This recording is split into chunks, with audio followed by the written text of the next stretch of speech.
नमस्ते, स्वागत छ मनास फ्यामिलीमा। आज चाहिँ म आफ्नै घरको ब्लग आलु झोल बनाउँदैछु, हेर्नु होला। यो चाहिँ मेरो आँगन हो। बिहानै यहाँ पानीले मैले यहाँनिर सफा गरेको हुनाले पानी भएको छ। यहाँ चाहिँ कस्तो नि कलर हेर्नु न, यहाँ कलर लगाएर टाटे भएको छ। यो सब सफा क्लिन गर्नुपर्ने छ। अनि यो मेरो आँगन चाहिँ अलिक ठुलै छ, तर ड्रमहरू पनि छ। यो चाहिँ अलि डामाडोलै हुन्छ के, त्यही भएर पनि मलाई अलिकति अप्ठ्यारो लाग्छ। यो चाहिँ मेरो बरन्डा, यसो बच्चा बुच्ची भयो भने खेल्छन् भनेर बनाएको। अनि आँगन पनि ठुलै छ। यो चाहिँ मेरो घर अगाडिको भ्यू हो। यो अगाडिको सेतो घर चाहिँ सलोनको घर हो। जसले पनि सोध्नुहुन्छ कति टाढा छ तपाईँको घरभन्दा सलोनको घर भन्नुहुन्छ। घर चाहिँ पुरै फोहोर छ। नानीहरू म घर सफा गर्दैछ, बिचरा नानी पोत्दैछ फोहोर कागजहरू टन्नै फोहोर छ। यो बत्तीले छोडे कलरवालाले छोडे बत्तीले, कहिले प्लम्बरले फोहोर चाहिँ गरे गर्दैछन् कि कति गाह्रो हेर्नु। मलाई त्यही कारणले यहाँ यो धुलोले गर्दा रुवा पनि लगाइरहेको सोरे अर्कै आएर। यो नानी चाहिँ मेरो साथी हो, किनभने सँगसँगै बोल्दै काम गर्ने। ऊ चाहिँ आउनु आन्टीसँगै काम गरौँ भन्छ जहिले पनि। काम गर्ने बेला चाहिँ नुक्करले गरे जस्तो गर्नु, अनि खानी हिँड्ने डुल्ने बेला चाहिँ महारानी हिँड्ने जस्तो हिँड्नु, खान लाउनु भन्छन् नि त। मलाई चाहिँ त्यो एकदम सही लाग्छ कि। यो सब बत्ती जडान गरेको कागजको बाक्सा हो। मैले चाहिँ अब यो थिचेन भने फेरि पुरै बोरा भरिन्छ क्या थोरै कागजले नि, त्यही भएर थिचिरहेको। अनि भाइ चाहिँ बिचबिचमा बोलाउन आइरहेछ। बुझा चाहिँ केही छैन भनिरहेको छु।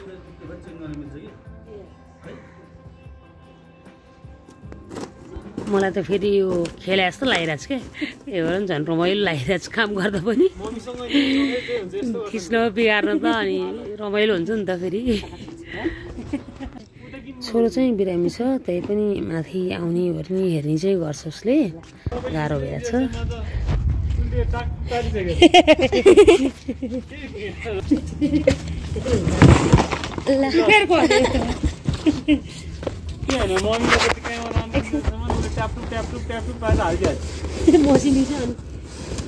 मलाई चाहिँ काम गर्न सुरु गरिसकेपछि चाहिँ एक धुन लाएर गर्नुपर्छ। कसैले त्यहाँ डिस्टर्ब गर्न आएको पनि मन पर्दैन, कसैले माया गरेर चियासे खा भने पनि मन पर्दैन कि मलाई। फेरि चाहिँ त्यहाँ देखिएको जग्गा चाहिँ बारी चाहिँ मेरो हो।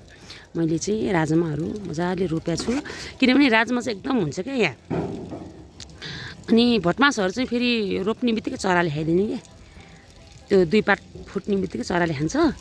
त्यो कारणले गर्दा म भटमास रोप्दिनँ। अनि राजमा रोप्छु। अनि राजमा फेरि मिठो पनि हुन्छ क्या, त्यो हरियोमै पकाएर खाँदा कस्तो मिठो लाग्छ क्या मलाई चाहिँ। अब अरूलाई चाहिँ कस्तो लाग्छ पनि, राजमा मलाई चाहिँ एकदम मनपर्छ। अनि मैले राजमा रोपेको छु यहाँ त बारीमा। त्यो चाहिँ हाम्रो पुरानो घर थियो, त्यहाँ उसमा चाहिँ त्यो सानो घरको बानेर पहिला पुरानो घर थियो। भुइँचालोले भत्काएको ठाउँ चाहिँ त्यहीँ हो। त्यसपछि यता चाहिँ हाम्रो यतापट्टि चाहिँ हामीले घर बनाएको हो। अनि यो चाहिँ बारीमा राजमा हेर्नु कति धेरै राजमा लाग्छ मैले ल। अनि यहाँ चाहिँ हाम्रो छिमेकी घर। अनि यतापट्टि चाहिँ जेठाजीको घर हो। आज चाहिँ मसँग बाबु उहाँ बाँधेर चढिरहेको छ। आज म चाहिँ भान्जा अलिकति यहाँनिर हल्का बिमारी भएको हुनाले चाहिँ बिहान 11 बजी आइपुगेको थिएँ। अहिले 2 जस्तो बज्यो अरे मैले। अनि आज चाहिँ आमाजी बुहारी धेरै पछि भेट भएर खुसी पनि लाग्यो। र अर्को कुरा भान्जाको स्वास्थ्यको कामना गर्दै यहाँनिर भान्जालाई कामना दिन आइरहेको छु होइन। मजाले दिनभरि गफसप भयो। अनि भर्खरै भिडियो बनाउने के गर्ने भनेर चाहिँ भर्खरै यहाँनिर दिदी खिच्दै हुनुहुन्छ है त।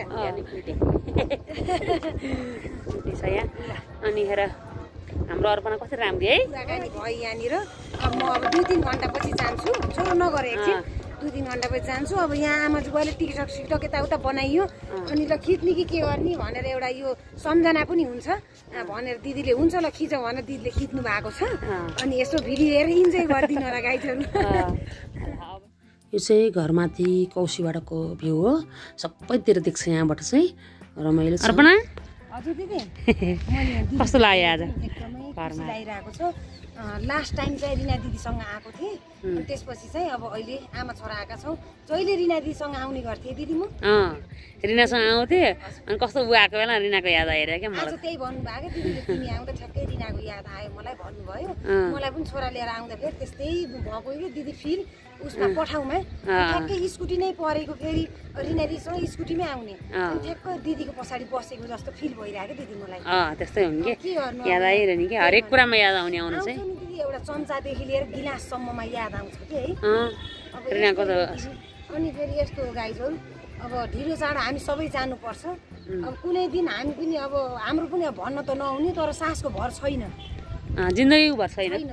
अब मुखले चाहिँ त्यस्तो मेरो मुहाले पनि भनिदिन्छ कि दिदी त्यो अशुभ शब्द निकाल्ने होइन भनेर है। तर सास कतिखेर कहाँनिर के हुन्छ त्यो ठेगानै छैन। अब अहिले यसरी चलिरहेको छु म पनि, अब बेलुकासम्म भोलिसम्म के हो थाहै छैन। त्यही भएर अब अघि पछि हो, अब चित्त बुझाउनु पर्छ।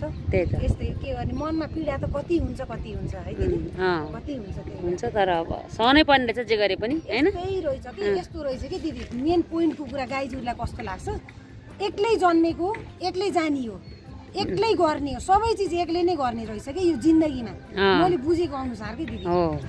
कोही फ्यामिलीहरूसँग भइन्छ हामी आफ्नो फ्यामिलीसँग, तर पनि एक्लै जन्मेर हामीले एक्लै गरेर एक्लै नै जाने हो। त्यही भएर यो जुन एक्लोपन हुन्छ नि त्यसलाई चाहिँ माया गर्नुपर्छ गाइजहरू। एक्लोपन भनेको हाम्रो साथी हो त्यस्तो लाग्छ नि दिदी मलाई अहिले। हो नि त्यस्तो हुन्छ, जति हजुर एक्लो हुनुहुन्छ त्यति नै हजुर खुसी सुखी रहन सक्नुहुन्छ गाइजहरू। एक्लै बस्ने पनि बानी बसाल्नु पर्ने रहेछ। हो त्यो रहेछ कि जति साथ खोजे उति दुःख पाइँदो रहेछ कि। एक्लो भयो भनेदेखि सबै चिज गर्न सकिन्छ। हेर्नुहोस् त मलाई यहाँनिर भनिदिइहाल्नु के गराएर 12 वर्षको छोरा त बनाए नि अरू के नगरे नि। ल अब यही त याद हुन्छ जिन्दगीमा धेरै कुराहरू। यहाँ चाहिँ यो चाहिँ ब्रबिङको रुम हो। रोनाल्डो चाहिँ उसलाई एकदम मनपर्छ।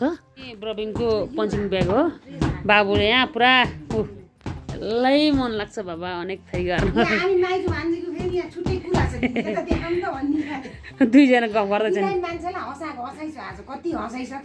हँसाएको नहुने उसको पेट दुखिरहन्छ बिचरा। हाँस्यो भने पेट दुख्छ, उसले हँसाएको हँसाइ गर्छ। हाँस्न पर्छ कहिले काहीँ 6 महिना वर्ष दिनमा एकचोटि भेट हुन्छ भन्छ होइन। के गर्नु यस्तै हो, अब भेट हुँदा फेरि हाँस्नु पर्यो, रमाइलो गर्नु पर्यो। अब पार्टी साटी मनाउने चाडबाड मनाउने दिन त छँदैछ, अझै रमाइलो दिन आउँदैछ। हाम्रो पहिला यहाँ घर पुरा हुन्छ, त्यसपछि हजुरले हेर्न पाउनुहुन्छ हाम्रो घरको भ्लग। बिमारी भान्जाको लागि यसरी चिया लिएर जाँदैछु। किचन पनि यहाँनिर हल्का फुल्का रेडी भइसकेको अवस्था होइन। यो चाहिँ म भान्जालाई छोडेर आउँछु। जाँदैछन् अहिले चाहिँ 5:30 जस्तो भयो।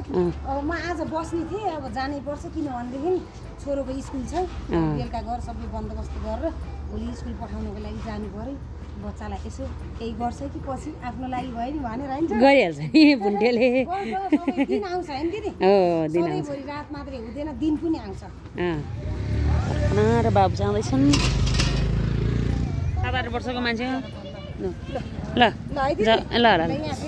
बाबुलाई बसाल्नु नि पछि भेट होला है दिदी। ल बाई। आजको भ्लग यति नै। सब्सक्राइब कमेन्ट गर्न नबिर्सिनु होला। मिनास फ्यामिलीलाई माया गर्नु ल। अहिलेको लागि बाई।